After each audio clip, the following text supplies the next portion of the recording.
Un mensaje para hoy. Un mensaje para hoy. Damos gracias una vez más en esta hermosa tarde que nos has dado aquí, Señor, en Alamogordo, Nuevo México. Señor, tuya es la gloria, la alabanza, el poder, el imperio, el reino para siempre. Oh Señor, apresura tu reino. Amén y amén. Bueno, aquí pueden ver el retrato en que nos quedamos. Es una foto más bien, y yo la alteré un poco para añadirle esas cosas que usted puede ver ahí.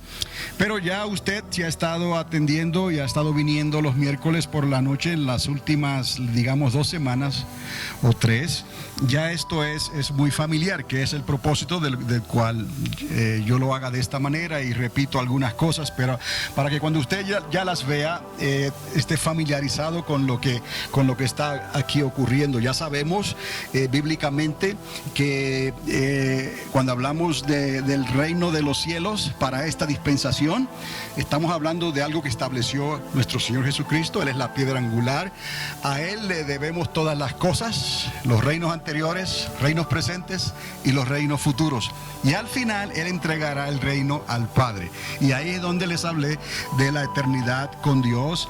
Los capítulos 20 y 21 de Apocalipsis, los últimos 2 y 3 capítulos del libro de Apocalipsis le van a remontar a usted a esa eternidad con el Padre, la nueva Jerusalén, los cielos nuevos, la tierra nueva, el árbol de vida, el río de Dios y todas esas cosas hermosas que tiene Dios preparada para sus hijos y para sus hijas.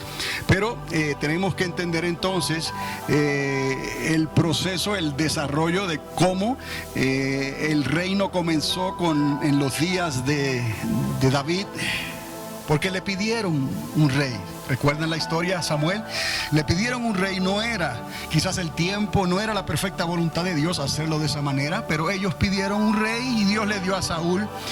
Y tristemente conocemos la historia que Saúl, aunque Dios le cambió su corazón, la actitud de Saúl fue una actitud corrupta y no agradó a los ojos de Dios. Y esos 40 años que él tuvo la oportunidad de agradar a Dios, ni siquiera se preocupó por recuperar el arca del testimonio que habían perdido con los filisteos. Pero David fue diferente, y David obró conforme al corazón de Dios. Entonces, cuando hablamos del reino, del reinado, es correcto hablar de David Melech. Melech es la palabra hebrea para rey. David Melech, el reino de David. Entonces, de ahí para acá, cuando viene Jesús, le identifican como el hijo de David. Entonces, y a David se le dieron promesas de un reino que no tendría fin, que no tendría final. Y estaba hablando del reino de Cristo. Entonces David mismo llama a Señor Jesús, mi Señor. Aquí entendemos que aún David se sometió al señorío de Cristo y lo veía delante de él a su diestra siempre. Lo mismo que hizo Moisés en otros tiempos, como mirando al invisible, así David también. Y nosotros hoy, por el Espíritu Santo, el Señor está a nuestra diestra, está a tu diestra, y Él pelea por nosotros. Y no te preocupes por lo que esté pasando allá afuera. Cristo está delante de ti y te guía a toda verdad y a todo entendimiento por medio del Espíritu Santo. Entonces, así podemos entender cómo esos reinos se fueron estableciendo, el reino davídico y ahora el reino actual, el reino de los cielos. Jesús mismo dijo: el reino de los cielos se ha acercado y está entre vosotros. Entonces, es lo que conocemos también, algunos lo identifican como una dispensación, la dispensación de la gracia. 2 días del Señor que vienen a ser 2 milenios, porque para Dios un día es como 1000 años y 1000 años como un día. Eso estamos hablando desde nuestro Señor Jesucristo para acá, unos 2 días, unos 2000 años. Pero no se queda ahí, hay mucho más, y esto es lo que el Espíritu Santo nos está mostrando, nos está enseñando, y quiere que nosotros captemos esa hermosa verdad, que el reino de Cristo está a las puertas, y eso se conoce como el día del Señor. Cuando hablamos del día del Señor, estamos hablando del milenio de Cristo, que Él lo identifica como el milenio de la regeneración. Entonces, Israel lo identifica como el milenio de la restauración, que es lo que los discípulos le estaban tratando de sacar esa información al Señor antes de que Él subiera en las nubes con el Padre. Fue una de las últimas preguntas que ellos lo hicieron: ¿restaurarás el reino a Israel? en estos días. Y el Señor les dijo: tranquilos, que todavía tienen muchas cosas que pasar y no les toca a ustedes saber el día y la hora, ni a nosotros tampoco. El Señor nos ha dado los tiempos y las sazones de los tiempos para, como les he dicho antes, como los hijos de Isaacar, podamos discernir esos tiempos y saber que el verano está cerca, que el día del Señor se acerca, que Cristo está a las puertas, y tenemos que entender eso. Y que Él viene, precisamente entonces, ahí podemos comenzar. Él viene y pondrá sus pies sobre el monte de los olivos, y aquí comienza a desarrollarse esta historia profética porque todavía no se ha realizado, aunque ya Jesús estuvo aquí en la tierra. Él vendrá otra vez, por segunda vez, visiblemente, cuando entonces todas las naciones de la tierra sabrán que Jesús de Nazaret ha regresado a la tierra, y entonces dice la palabra que toda rodilla tendrá que doblarse delante de Él y toda boca tendrá que confesar su nombre. Pero eso más bien ocurre y se desarrolla como Él quiere durante el reino de Cristo, que es el milenio, el reino de la regeneración. Y eso es lo que viene inmediatamente después a lo que conocemos como la última semana de Daniel. O sea, el día o el tiempo de angustia de Jacob es la segunda mitad de esa última semana, lo que también se conoce como la grande tribulación. De ahí este lugar, Armagedón, la pelea, la guerra, el conflicto no se va a llevar a cabo completamente en Jerusalén, aunque en Jerusalén va a comenzar, va a haber un conflicto. Las naciones de la tierra, inspiradas por Gog y Magog, se levantarán en esa alianza con el anticristo, y los ismaelitas se levantarán contra Israel. Pero el Señor vendrá y pondrá sus pies sobre el monte de los olivos, todo ojo le verá, y entonces Él dirigirá ese combate hacia el valle de Jezreel, en este lugar. Y de aquí entonces, cuando esto concluya, entonces se dará el comienzo al milenio de Jesucristo, al reino de la regeneración. Y recuerde que la palabra, ya hemos hablado de que ciertas cosas tienen que pasar, 7 años de estar limpiando, por decirlo así, la tierra se va a contaminar, y de ahí entonces que podemos suponer que la profecía de Zacarías 14:12 habla de un evento nuclear o biológico o algo químico que va a causar grandes estragos en esta tierra, no directamente en Jerusalén, pero lo suficiente como para que se necesite limpiar la tierra por 7 años, y también estarán quemando armamentos para construir herramientas agrícolas, y estarán haciendo y purificando también, dice la Escritura, por 7 meses también, purificando ciertas áreas,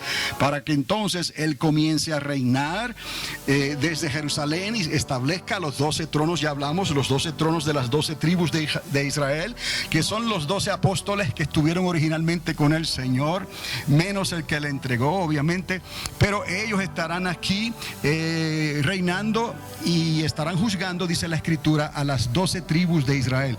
Tenemos entonces evidencia circunstancial, evidencia dada, que durante el milenio se va a repoblar la tierra. Eso es un dilema y es un misterio también, porque muchos no quieren entrar ahí, porque obviamente vamos a ver, nosotros que fuimos transformados en el arpazo, en esa metamorfosis con cuerpos glorificados, lo que llamamos la primera resurrección en términos de Apocalipsis, nosotros obviamente seremos como los ángeles y no podremos repoblar la tierra. ¿Quién lo va a hacer? Entonces es un dilema, porque al final del milenio la tierra está llena de habitantes.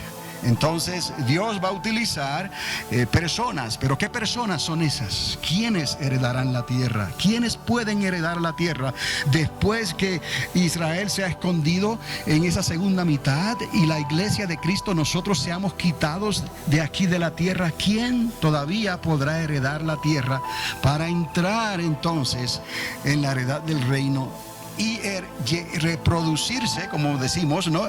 Poblar la tierra otra vez de habitantes? Estamos hablando de la raza humana, obviamente, y Dios se encargará de todo lo demás, los animales, y sabemos que van a haber animales y aves y todo lo demás, porque la Biblia lo aclara. Lo único que va a ser diferente es que la actitud de los animales contra ellos mismos y contra la raza humana, contra el ser humano, será diferente. No habrá ese miedo, no habrá esa agresividad. ¿Por qué? Porque en las 7 visiones que vimos de Zacarías, esas 7 visiones, se nos explica qué es lo que va a ocurrir durante ese milenio o antes, que va a hacer que haya una verdadera paz y que el Espíritu del Señor repose. Todo eso está explicado. Por eso es que teníamos que estudiar estos otros libros proféticos para poder entender no solamente la construcción del templo, quién lo va a construir, cómo se va a hacer esto, cómo va a ser algo simbólico en cuanto a la obediencia y cómo también se podrá convivir en paz, verdadera paz, durante esos 1000 años. Y todo eso ya estaba descrito en la palabra por estos profetas que hemos estudiado en semanas anteriores. Y en esta tarde vamos a dar un pequeño repaso nada más de las visiones y vamos a entrar a lo que explica entonces quiénes son esos y por qué pueden entrar y heredar la tierra. ¿Quién lo dijo? ¿Lo dijeron los profetas en el Antiguo Testamento? ¿Lo dijo Jesucristo? Si lo dijo Jesucristo, lo está confirmando. Entonces, ¿qué deducciones podemos nosotros tomar para poder decretar algo y saber que después que nosotros salgamos de esta tierra e Israel se ha escondido al otro lado del Jordán, habrá personas que podrán entonces entrar? No todos, pero hemos pensado y en algunas ocasiones nos hemos preguntado quiénes podrán entrar a repoblar la tierra. Obviamente los que fueron escondidos al otro lado del Jordán, la descendencia de Jacob, son los primeros candidatos porque son los israelitas. Entonces, pero Dios nos da a entender por la misma palabra que no solamente son los descendientes de Jacob los que van a entrar, sino sobrevivientes de las naciones de la tierra. ¿Qué quiere decir eso? Que está hablando entonces de naciones gentiles. Pero ¿quiénes son? ¿Qué cualidades tienen esas personas para que Dios les permita entrar a la regeneración de todas las cosas otra vez durante esos 1000 años? Pues eso es lo que vamos a ver. Entonces, aquí usted ve la profecía de Zacarías 14:4, pondrá los pies sobre el monte de los olivos. La decisión que se toma, porque este es el valle de Josafat. Josafat quiere decir decisión. Entonces el valle de Josafat está ahí en Joel capítulo 3 verso 14, si no lo puede ver bien. Entonces ese es el grande valle que también va a apuntar en realidad y pasará por Belén. Y aquí es solamente un comentario, lo de Belén, que yo les quise mostrar, porque es nuestro Señor Jesucristo el que pondrá los pies en el monte de los olivos y va a formar un grande valle. Ahora, en estos días están preocupados porque en Oklahoma se acaba de abrir un hueco gigantesco de 40 pies de diámetro y profundo en la tierra, y están ocurriendo cosas raras donde se está abriendo la tierra y están tratando de investigar qué es lo que está pasando. Quizás sea actividad sísmica, de temblores o qué, terremotos, cosas que están pasando bajo la tierra. Pero eso nos da una idea de que cuando Jesús venga y ponga sus pies sobre el monte de los olivos, va a crearse un hueco tan grande por el poder de su presencia en la tierra. Él va a sacudir la tierra y se va a crear, dice la Escritura, un grande valle que va a ir hacia el sur. Y hacia el sur, desde el monte de los olivos, está Belén. Tenemos a Jesús regresando en el mismo lugar donde Él partió, en el monte del Olivar. Y también tocará de alguna forma aquel lugar humilde, aquella cueva o aquel establo, aquel sitio donde aquellos pastores vinieron de tan lejos a traerle incienso, oro y mirra el día que Él nació y habitó entre nosotros. Solamente es que no podemos dejar de pasar por alto, no podemos pasar por alto detalles también así que quizás tengan algún significado y que solo Dios sabe, y algún día lo sabremos, ¿no? En que quizás Dios quiere también recordar ese lugar de su nacimiento, y ese grande valle pasará muy cerca o interceptará la pequeña villa de Belén.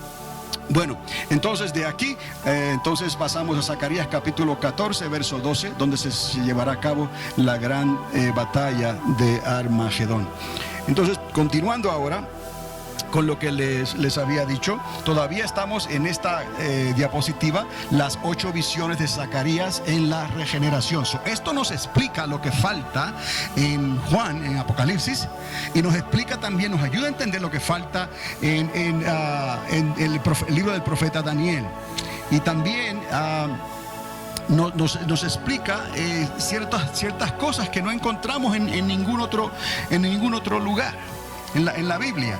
Por eso es que es tan importante poder repasar todas estas cosas para entonces tener un concepto más claro de lo que estamos hablando, queremos aprender. Y queremos entonces enseñar y hablarles a otros para que ellos también conozcan la verdad. El título sigue siendo aquí las 8 visiones de Zacarías, y aquí está la proyección del reino, o de los reinos como ha ido progresando a través de los tiempos.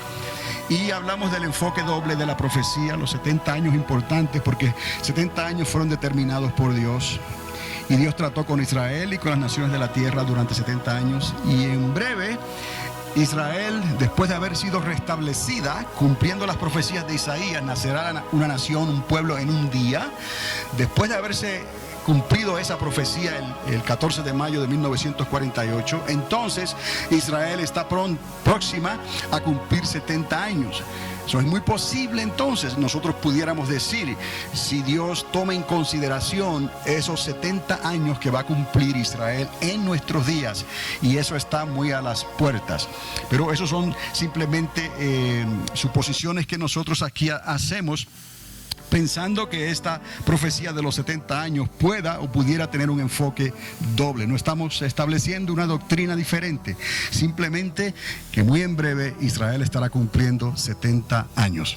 Entonces, las visiones hablan del milenio, del tiempo de regeneración, del reino de Jesucristo, donde el Señor mismo va a supervisar la construcción del cuarto templo. Y ya esto lo hemos hablado también, cómo es que este templo será el cuarto y último templo en esta tierra que conocemos.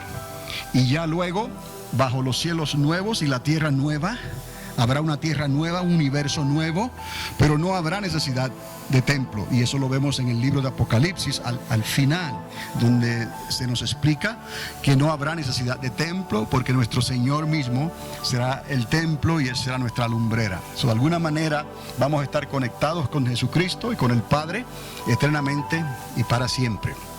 Ahora, las 8 visiones, la primera habla sobre una línea de medir que él vio, el profeta vio en visión, y eso nos habla de construcción, porque la ciudad va a ser reconstruida.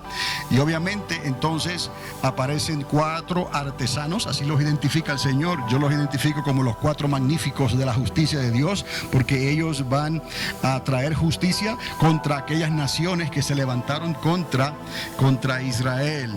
En ese conflicto que les hablé en la diapositiva anterior, antes de Armagedón habrá un conflicto en Jerusalén, y esas naciones que se levantaron contra Jerusalén, estos 4 artesanos obrarán justicia directamente con ellos.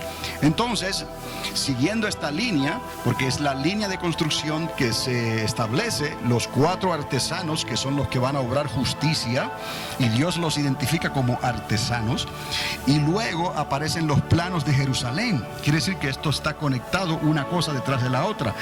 Él está viendo unas visiones progresivas que están demostrando lo que va a transcurrir al comienzo del milenio de Jesucristo.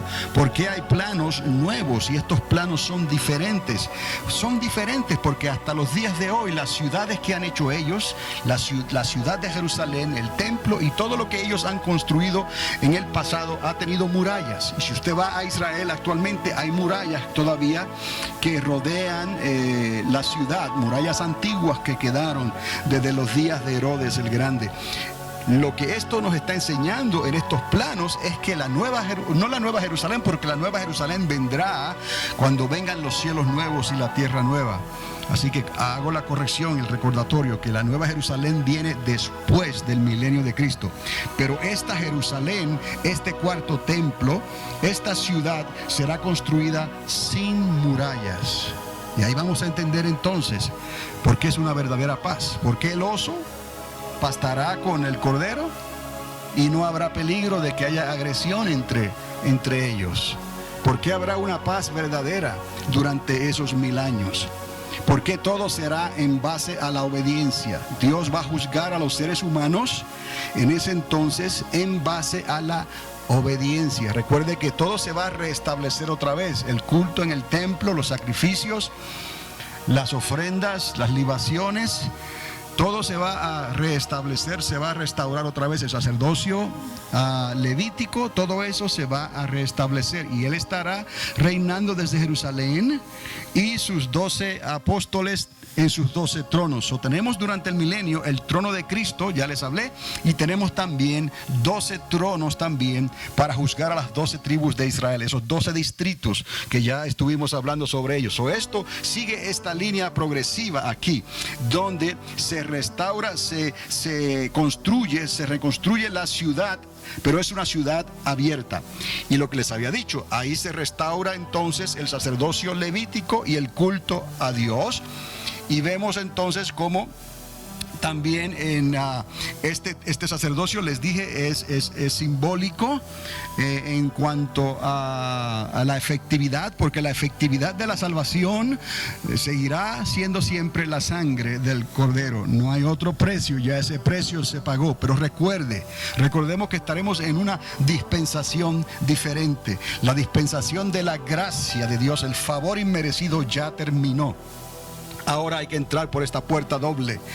Es el Dalet que hablamos, la puerta abierta para los judíos y para las naciones de la tierra. Y el símbolo de la cruz, el Tav. Hablamos que Jesús también dijo que Él es el alfa y la omega, el Aleph y el Tav. En griego y en hebreo, ¿no? Y eso significa que Él es todo, el principio y el fin. Tav es una marca, y esa marca, depende de cómo tú la mires, puede ser una X o puede ser una cruz.